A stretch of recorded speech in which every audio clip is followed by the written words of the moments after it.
When you find your focus, you will uncover an enemy. Find out more about this right here tonight on Wisdom Talk with Dr. Paul Kreitz. It is Monday, April the 26th, 2021, and I am your guest host tonight for Wisdom Talk. I'm Dr. Todd Williams joining you, and I'm standing in for Dr. Paul Kreitz tonight here on Wisdom Talk.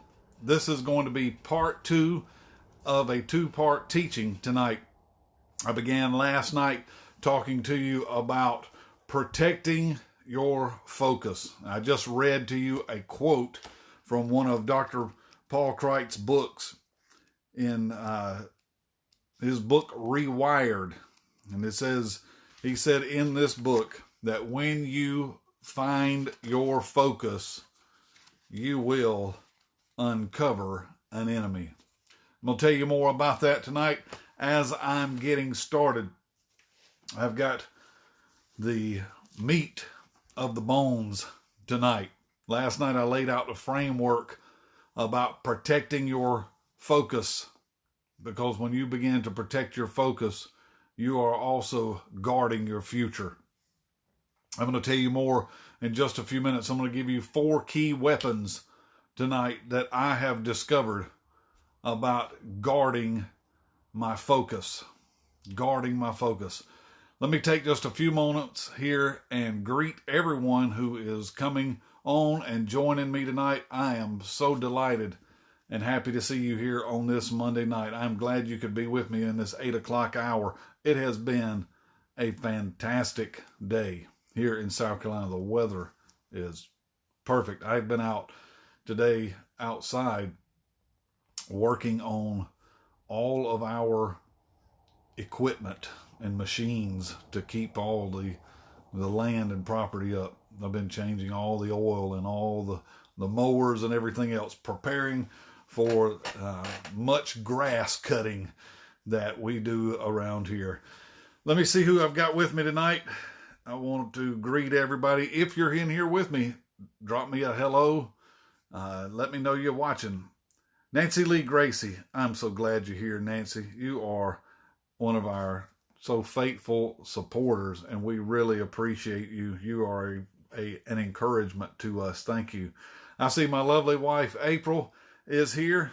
I'm so glad you are here with us tonight, April. Hey, don't miss, everybody, don't miss tomorrow night. April will be leading and doing Wisdom Talk, and she always has a fantastic word for you. You can also catch her every morning at 8 a.m., Monday through Thursday, for Daily Dose. She always has a word of encouragement for you.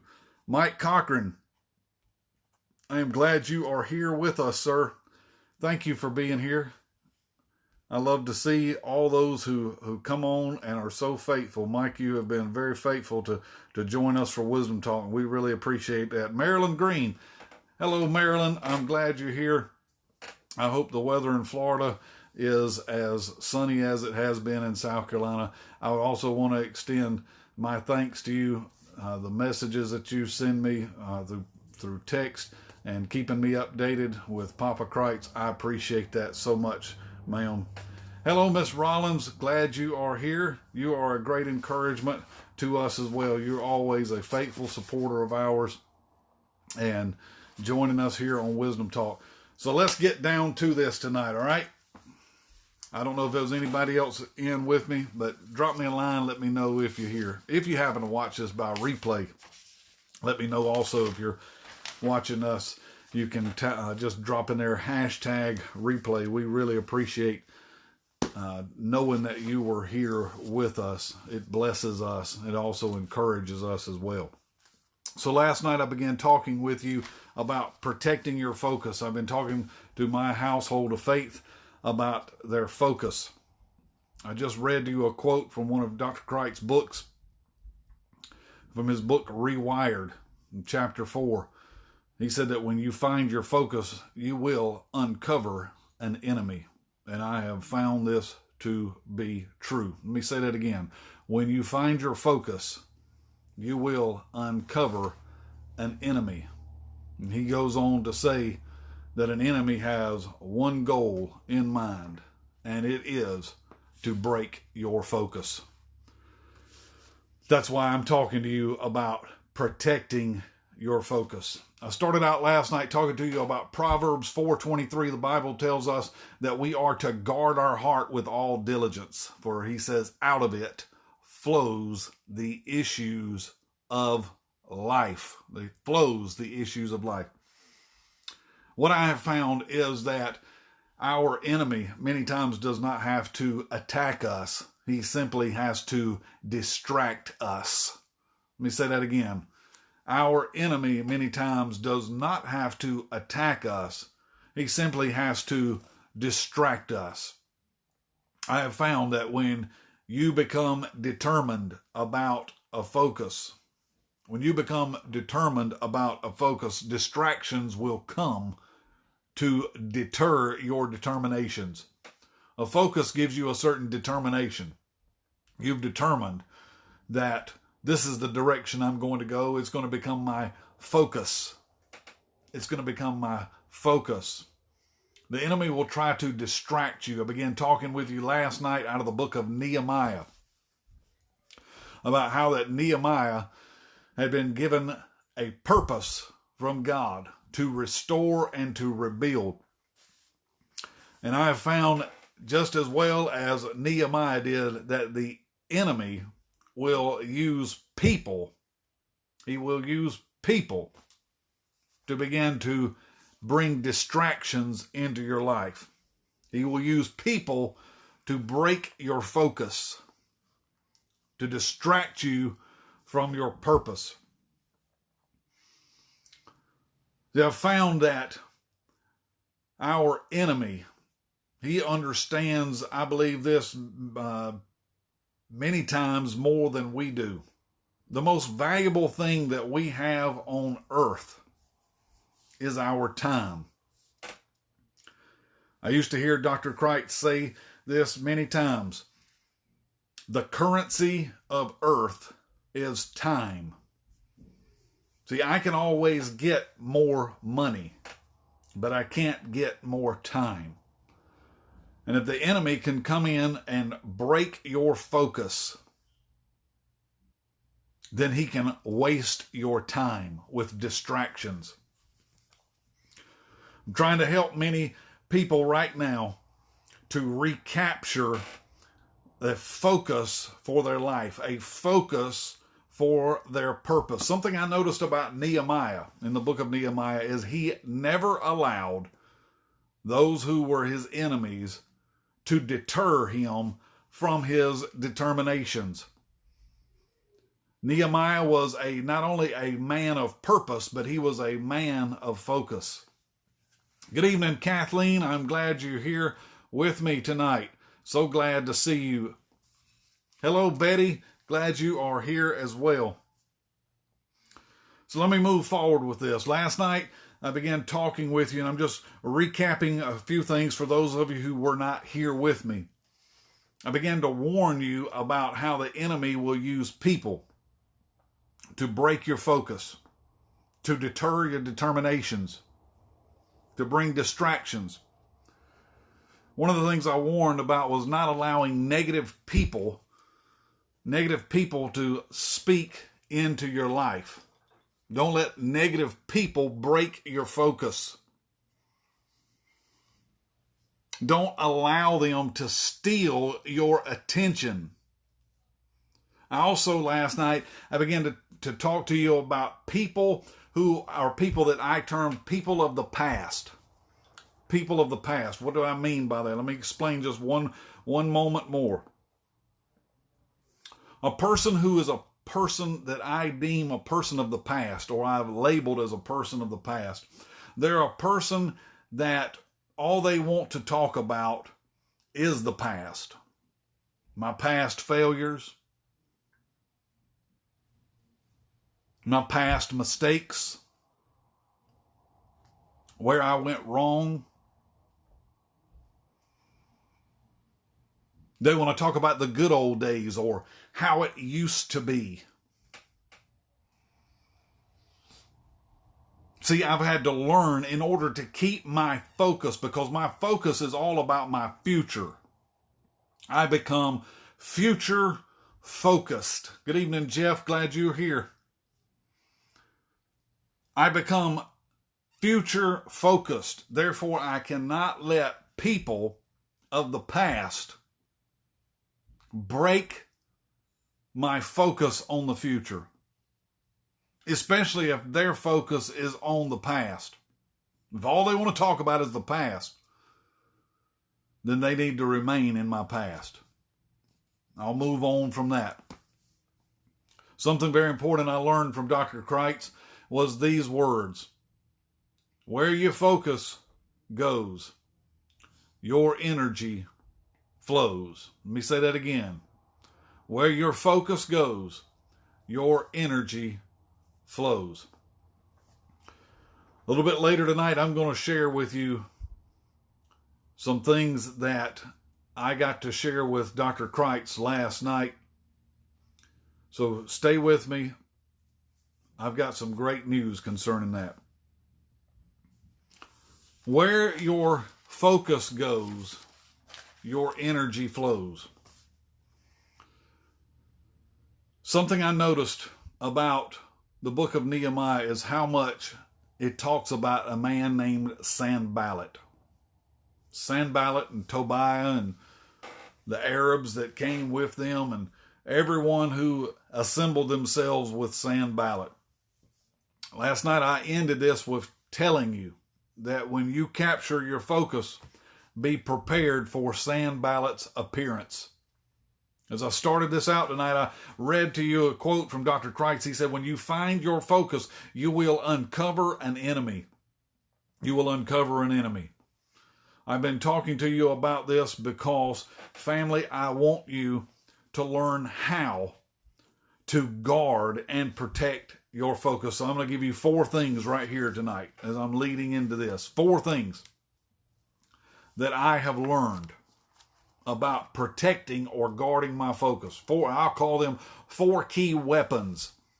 These are 4 key weapons that any person that's listening to the sound of my voice, that you can begin to implement into your life to protect your focus. Number one, unity. Unity. Somebody can put that in the chat stream for me. This is the first weapon that I began to seek for concerning my focus.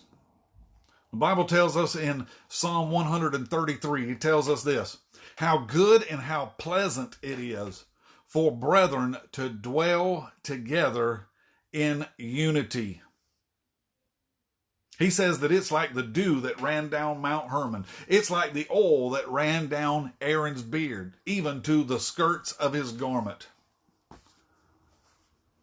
He says, for it is there that God commands the blessing, even life evermore. How good and how pleasant it is for brethren to dwell together in unity. This is the place that God commands a blessing. I seek for unity. This is why I believe that it is so important for us, family, to have a strong family unit. Even moreover, our spiritual family. Many times I come on here and I refer to you as a spiritual family. Why? Because we have something that has become common ground to us. The desire for wisdom. Our relationship with Dr. Kreitz. Our relationship as a spiritual family with a spiritual father. Our relationship ultimately with Christ. Our relationship with Father God. I must find a place of unity in order to keep my focus from being broken. I noticed this about Nehemiah. He was very wise. Now, when he began to build the walls of Jerusalem, he placed people in units as families around the wall that they would build until what they built met with those who also were building. See, we have to learn how to build together. The most important part of unity that I'm talking to you about as a weapon to guard is you have to learn how to put away people. I'm going to go here. You have to learn how to put away people who will break your focus. You have to learn how to put away from you everyone who is not building with you. Jesus said it this way: you're either for me or you're against me. Let me say that again. You're either for me or you're against me. Dr. Kreitz always said it this way: there are no neutral people in your life. He has always said to me, Todd, people are like elevators. They either take you up or they're taking you down, but there are no neutral people in your life. And you have to come to the place of reckoning with that you have to say, this person is not building with me, and I need to break with them. See, something that is unique in the book of Acts that we find about the early church is that they were of one heart, one mind, one soul. This is why they accomplished so much. This is why they look so different. The book of Acts looks so different than the common experience of Christian people in this day, is because they shared those things in common. One heart, one mind, one soul. My first key weapon to protecting my focus is to seek unity and to break from every person who's not building with me.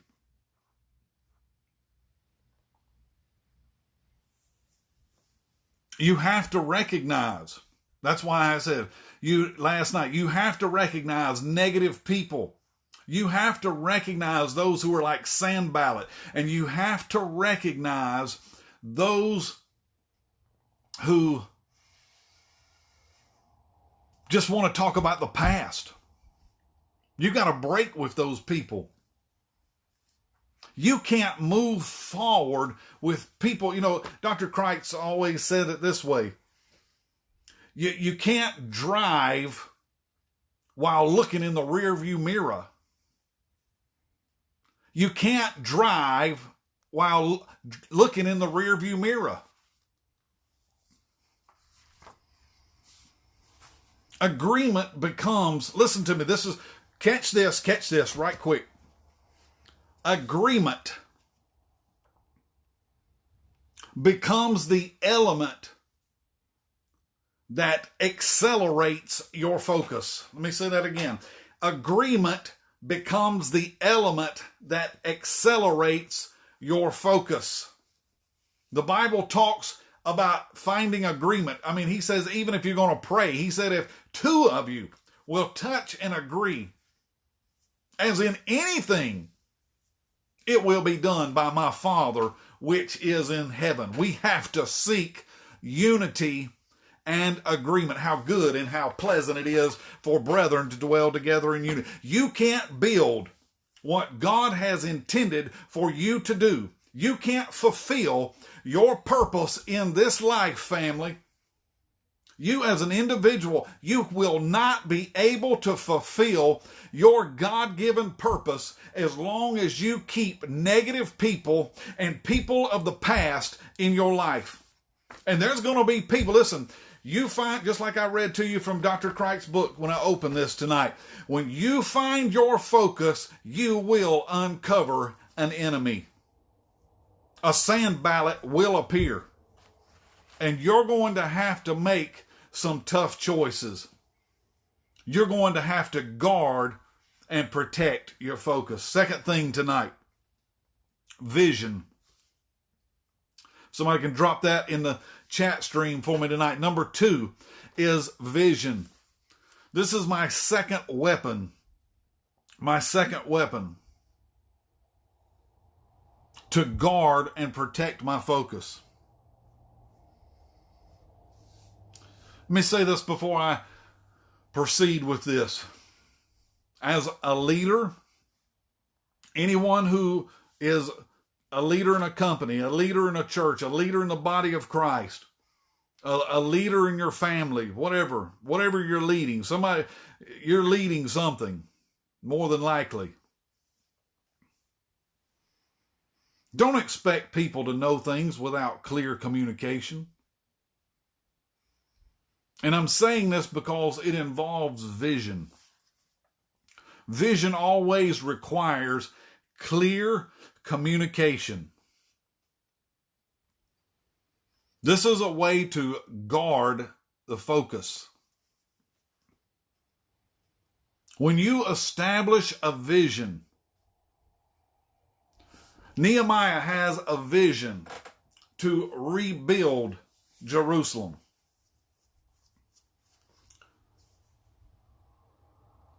The point between the time that you have the vision till a vision is accomplished, what happens between that time is clear communication. Proverbs 29:18 tells us this, that where there is no vision, the people perish. Where there is no vision, the people perish. Make sure that everyone is clear about the future direction. Make sure that everyone is clear about the future direction. Because when you determine a focus, you've now determined a direction. And in order for you to stop distractions, because that's what the enemy is going to try to do. He's going to try to bring distractions in order to break your focus.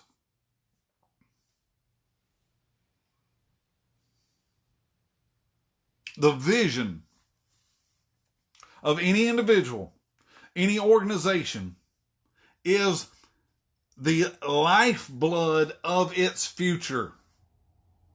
I taught this in my household of faith yesterday, that the vision of any individual or organization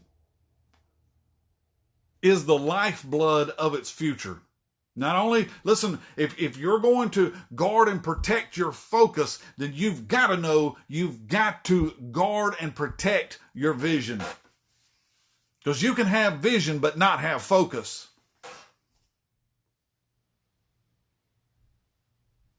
Boy, I just felt the Holy Spirit all over that. Somebody needed to hear that. You can have vision but not have focus. Your vision can be blurry. Your vision may not be 20/20. You can be nearsighted, farsighted, half blind. But it's vision. You can say, I've got a vision, but do you have a focus? Boy, I feel the Holy Spirit all on this tonight.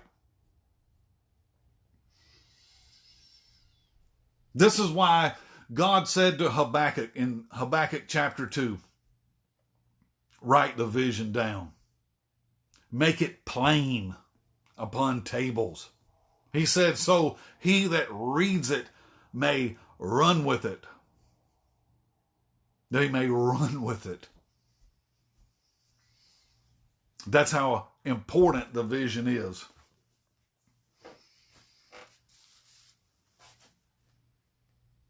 Some people say they've got a dream or a vision, but all it is a fantasy.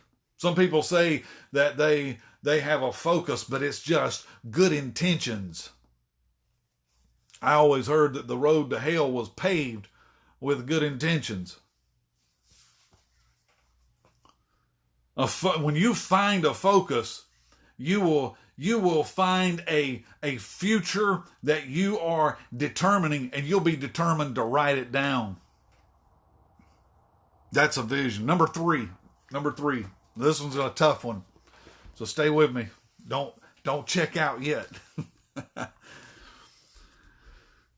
talking to you about 4 key weapons that I have found to guard my focus.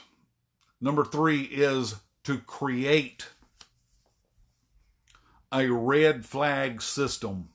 Somebody just put in there number 3, red flag system. A red flag system. Good evening, Diane. Glad you're joining us tonight. A red flag system. This is what Nehemiah did. I found this in the book of Nehemiah. He said, whenever you see an enemy approaching, to blow a trumpet. Blow a trumpet. You've got to create a system, a warning system. A warning system of danger.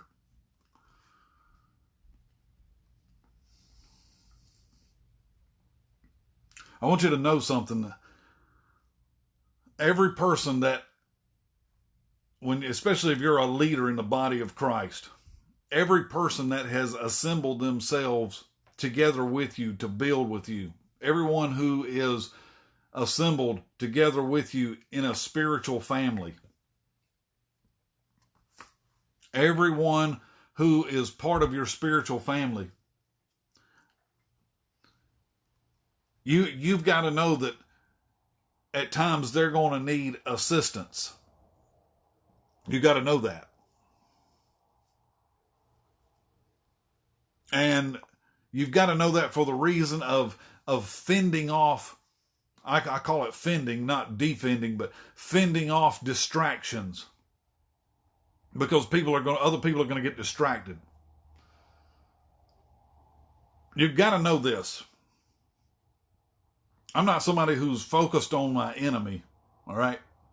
But I do know that attacks come. And you've got to know that your enemy is very cunning and subtle.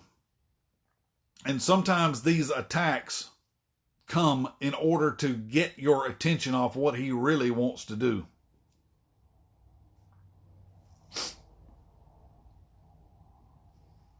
See, a lot of times I find that a lot of people, they claim that they're being attacked by the enemy. Dr. Christ said it this way. An attack is an event, not a lifestyle. If you're always under attack from the enemy, there's something wrong. You really need to check that person out if they're always under attack.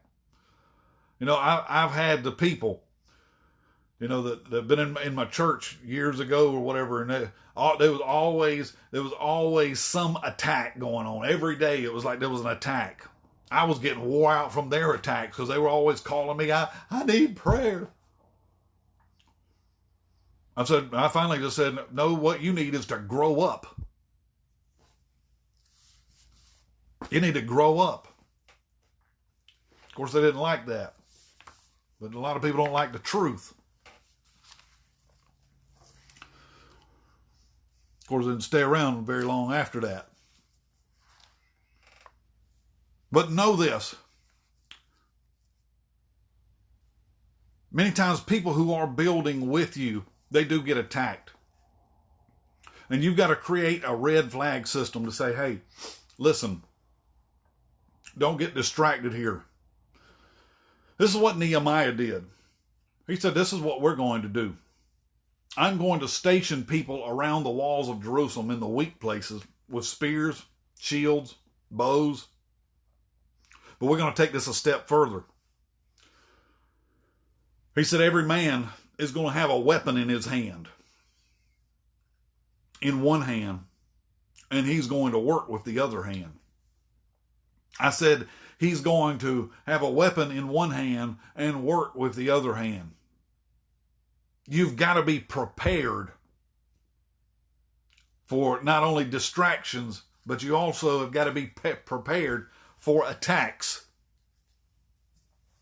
And many times the attack is not on you, it's on somebody else. So create a red flag system. And it's all right to flag certain people. Yeah, I do. That's a person that I've red flagged. Yep. They're a person of the past, a negative person, whatever. Number four. I'm moving on tonight. I'm at 30 minutes and I got to get this closed out. Number 4. Somebody put this in the chat stream for me. Counsel. Counsel. Counsel. Counsel. This is weapon number 4. Weapon number 4 for protecting or guarding my focus. Proverbs 1:5 tells us this. A wise man will hear and increase learning. A man of understanding shall attain unto wise counsel.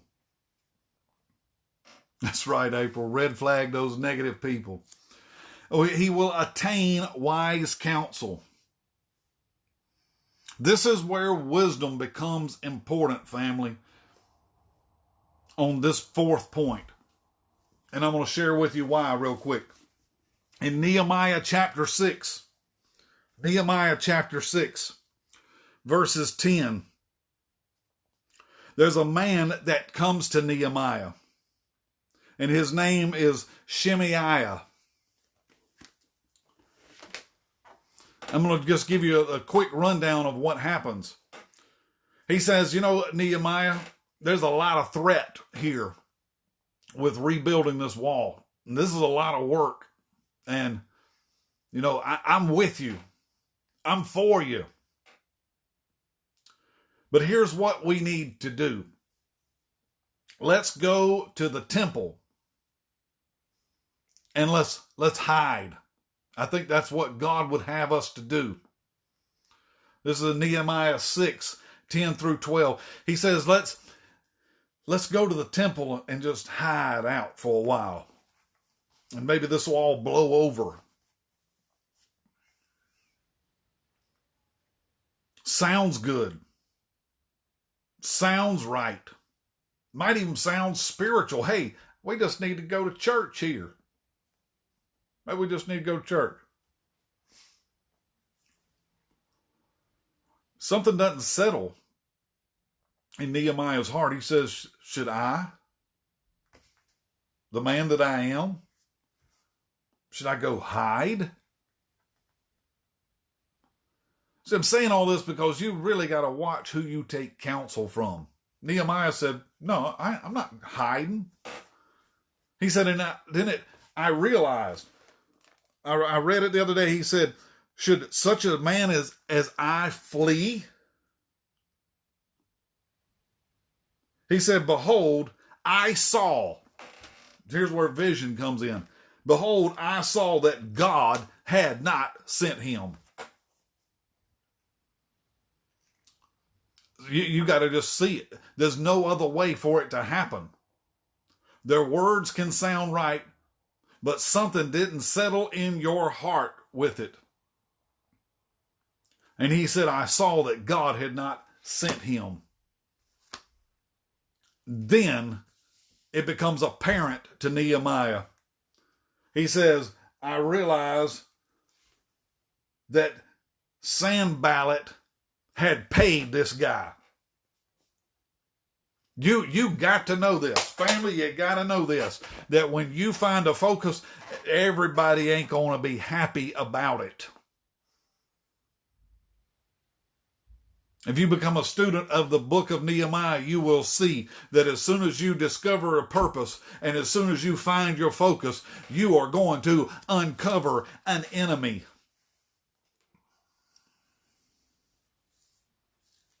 Titles don't mean anything.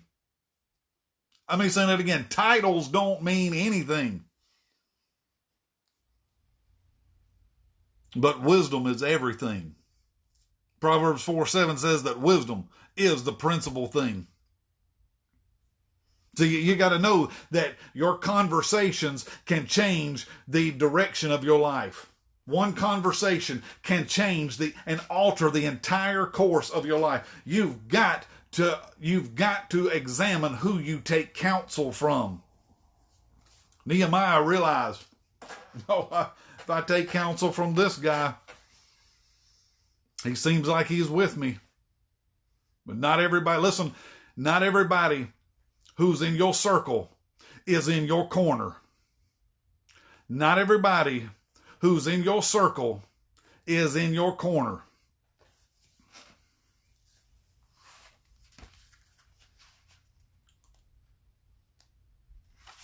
I'm going to read to you a couple of statements from Rewired real quick, and then I'm going to be done for tonight, all right? From Rewired. This is Papa Cricht's book, Rewired, for wisdom, wealth, and winning in life. This is from chapter 6, called Find Your Focus. He said that focus is everything. If you can see it, you can seize it. You got to rewire your thinking and your focus, because it is determining your success and your failure. Where your focus goes, your energy flows. Your focus in a season of preparation will decide what you learn and who will teach you. Anything and anyone that holds your focus becomes your master. Someone or something always wants your focus. The vision of God's plan and purpose for your life requires focus. When you find your focus, you will uncover an enemy. Your enemy has one goal: to break your focus. Last night when I got done teaching this, Dr. Cricht joined us last night. I don't know if he's here with us tonight. I have not seen them come on. But he sat and watched Wisdom Talk last night. And when I got done, he called me on Messenger. And he said, I'm going to get out of this bed and I'm going to type up everything you just said. He was excited. And I know that this has always been very exciting to him about focus, because he understands the power of focus. Not only the power of purpose, but the power of focus. Else he wouldn't have written in this book about finding your focus.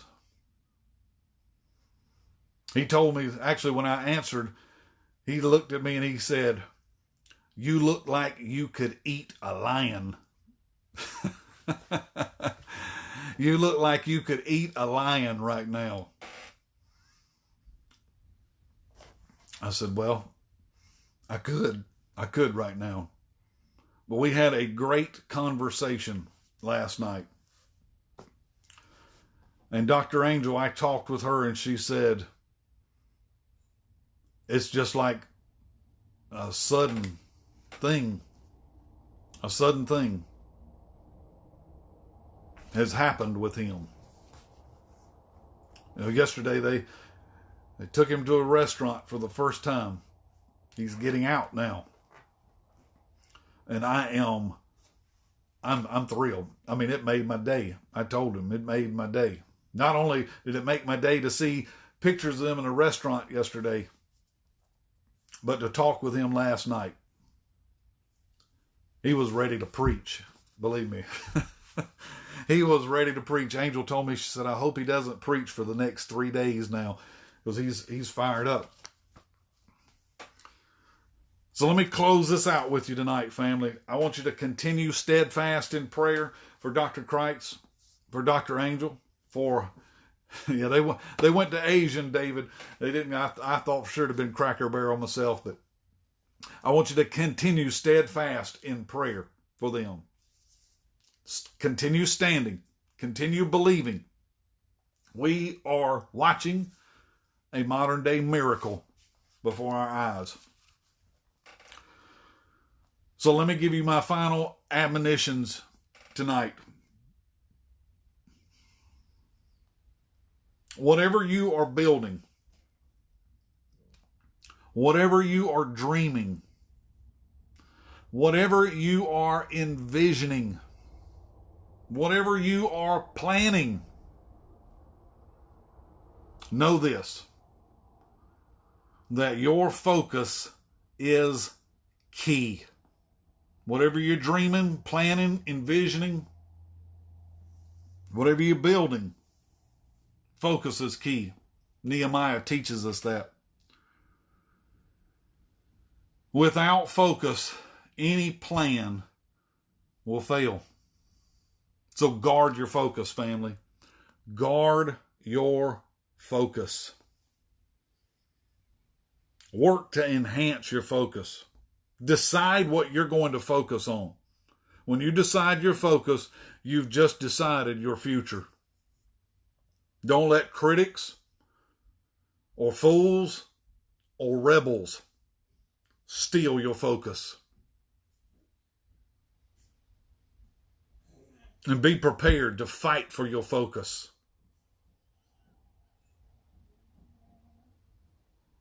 Be prepared to fight for your focus. Your focus is a vision of your future. Your vision is a focus. Your vision your focus is your vision of the future.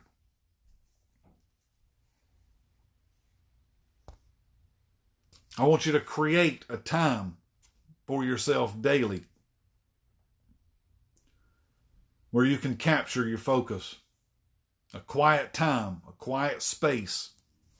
Whether it's in the morning, the evening, you decide. It's something I do every day.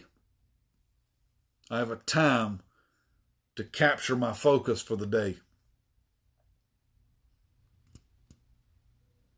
It's the framework for where you're going. The framework for what you're doing. Your ability to concentrate becomes the possibility for you to activate a different future. I'm Dr. Todd Williams joining you tonight for Wisdom Talk. It has been my pleasure and it is my privilege to sit in this chair for my spiritual papa, Dr. Paul Kreitz. One of the greatest men of God I've ever known in my life. And I am thankful for him. And I am thankful for you. And I'm thankful to share this time with you and to be able to share my heart with you and share with you things that I've learned. I want you to capture your focus because you have a future ahead of you. I leave you with these words tonight from Jeremiah 29:11. God says, I know the thoughts that I have for you, to give you a future, a hope, and an expected end. Now, family, it's your time to capture your focus. I'll see you back possibly next Sunday night. I've got a very special guest that's supposed to join me either Sunday or Monday night, and you don't want to miss that. Don't miss tomorrow night with April Williams. She'll be doing and leading Wisdom Talk, and you know that it's going to be a fantastic word. Do not miss Apostle Arlen on Wednesday and Thursday night at 8 p.m. Eastern Time, 7 p.m. Central. You know that you will be blessed with a phenomenal word from the Lord from both of these two in our spiritual family. Family, I love you. I look forward to seeing you again next Sunday and Monday. I'll talk to you then. Good night. Bye-bye.